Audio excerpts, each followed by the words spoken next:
नमस्कार दोस्तों, आप सभी को आने वाली नवरात्रि की हार्दिक शुभकामनाएं। तो जैसा कि आप सभी को पता है, नवरात्रि आने वाली है और सभी भक्त अपने स्तर पे माता लक्ष्मी के स्वागत की तैयारी कर रहे हैं।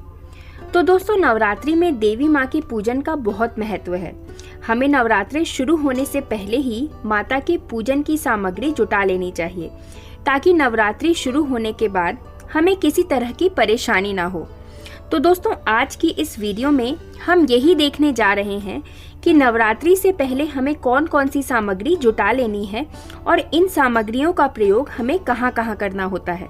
और हम ये भी देखेंगे कि इनमें से कोई सामग्री अगर हमें नहीं मिल पाती है तो हम उसकी जगह पर क्या इस्तेमाल कर सकते हैं। तो दोस्तों, सबसे पहले हमें ज़रूरत होती है माता रानी की प्रतिमा या फोटो की। छोटी बड़ी जैसी भी हो, माता का एक फोटो या फिर प्रतिमा आपके पास होनी चाहिए। साथ में हमें गणेश जी की भी एक प्रतिमा या फोटो चाहिए। मूर्ति ले सकते हैं, तस्वीर ले सकते हैं, या फिर आप सुपारी से भी गणेश जी बना सकते हैं। नवरात्रि के 9 दिनों में दुर्गा सप्तशती का बहुत ज़्यादा महत्व होता है। तो दोस्तों, दुर्गा सप्तशती अगर आपके पास नहीं है तो आप ले आएं। आप चाहें हिंदी संस्करण पढ़ें या फिर संस्कृत का, जो चाहें वो आप पढ़ सकते हैं। उसके बाद हमें पूजा के लिए एक चौकी चाहिए। चौकी पर बिछाने के लिए लाल सूती कपड़ा भी आपके पास होना चाहिए। अगर आपको ज्वारे बोने हैं तो आपको मिट्टी का एक पात्र चाहिए, और यदि कलश स्थापना करनी है तो मिट्टी का, तांबे का या फिर पीतल का कलश भी आपको लेना होगा।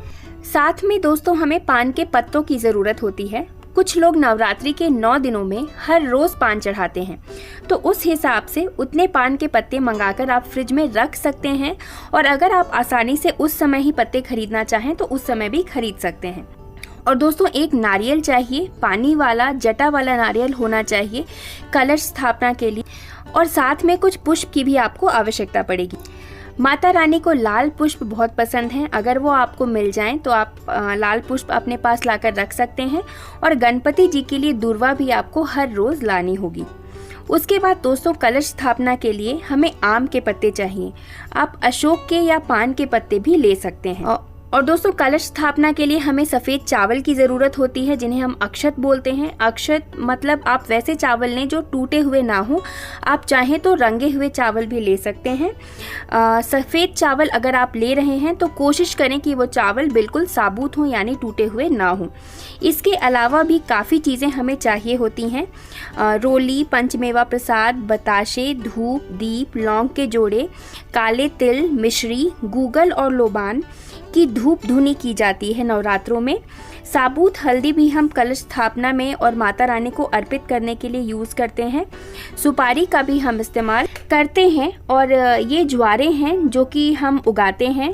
जायफल, कपूर और मौली भी आपको चाहिए होती है। हवन के लिए आपको आम की लकड़ी और उपले की भी आवश्यकता होती है।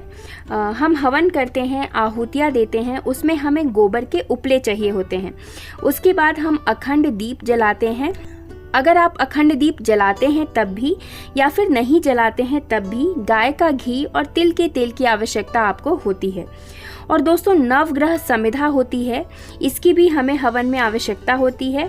और साथ में अगर आप अखंड दीप जला रहे हैं तो एक बड़ा दीपक आपके पास होना चाहिए। दीपक लगातार जलता है तो इसका साइज़ थोड़ा बड़ा हो तो ये आपके लिए सही रहता है। इसके अलावा थोड़ा गंगा जल, शहद, हल्दी, कुमकुम, रोली, चंदन और कलावे की भी ज़रूरत आपको पड़ती है। जनेऊ की ज़रूरत होती है।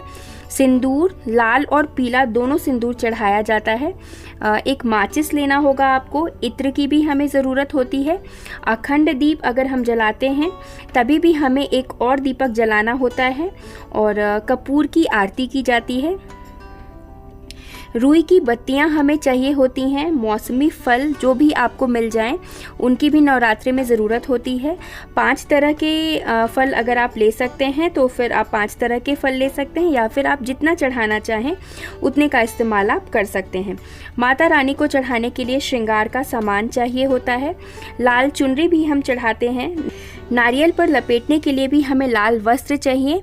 माता को श्रृंगार का सामान आप पहले दिन भी चढ़ा सकते हैं या फिर नवरात्रि में किसी भी दिन माता को श्रृंगार का सामान चढ़ाया जा सकता है। तो दोस्तों, अगर ये चीज़ें आप पहले से इकट्ठा कर लें तो आपकी पूजा आसान हो जाती है।